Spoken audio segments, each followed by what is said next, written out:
هذا النور شفاء صدور. ای نام تو بهترین سرآغاز، به نام تو کی نامه کنم باز.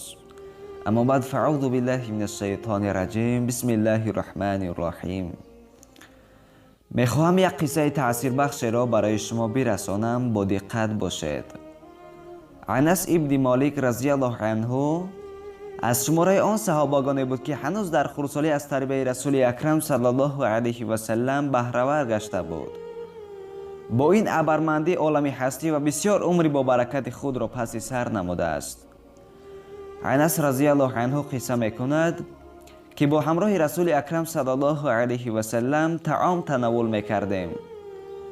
از سببی که به این درجه نرسیده بودم یا از سبب کامل نبودن عقلم بود که از هر کجای طبق که میخواستم برای خود ناله میبرداشتم. پس پیغمبر اکرم صلی الله علیه و سلم به من نصیحت کرده فرمودند که ای غلام بچه، در طعام خوردن اولا بسم الله بگو و با دست راست بخور و از نزد خودت تناول کن. این گونه آداب طعام خوری از آن حضرت باقی و سنت از سنت های تناول غذا حساب می‌یابد. خوشبختانه این را به فرزندان خود تعلیم می‌دهند. انس ابن مالک رضی الله عنه عمری درازی پربرکت را پس سر نموده است.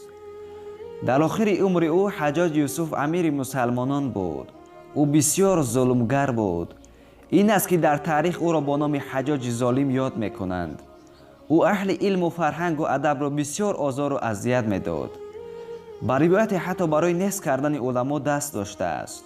روز امیر به نوکران خود فرمان داد که رفته انس رضی الله عنه را به دربار حاضر نمایند.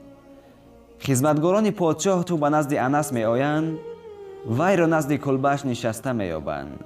و مثل آن موی سفیدانی که روی سنگ به نزد خانه خود نشسته به اندیشه فرو رفتند، عمر رفته خود را یاد می کنند.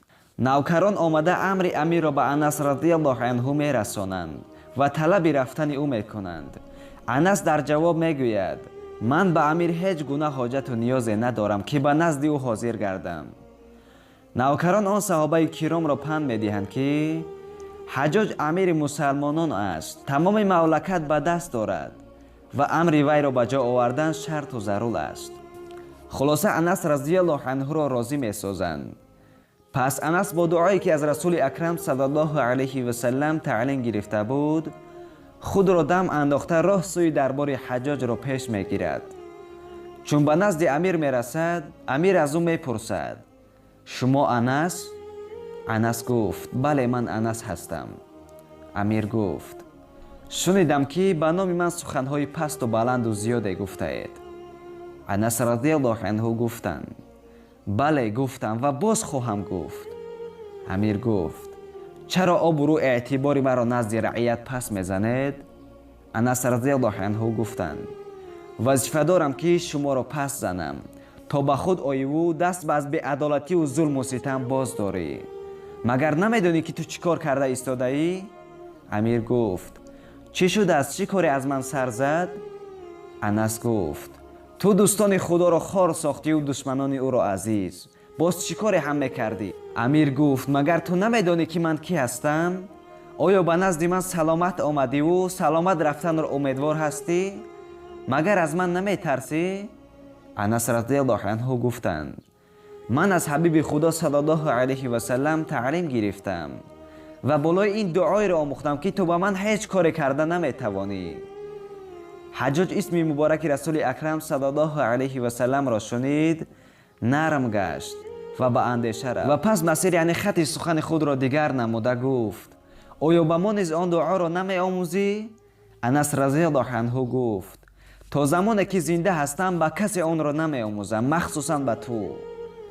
حجاج پی برد که با این پیر شجاع و دلاور بحث و مناظره کردن سود یعنی فایده ندارد. پس او را جواب داد.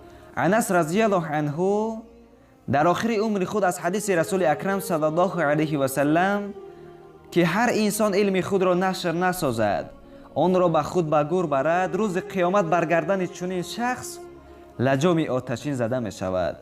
این حدیث را یاد نموده آن دعا را به شاگردان خود تعلیم دادند.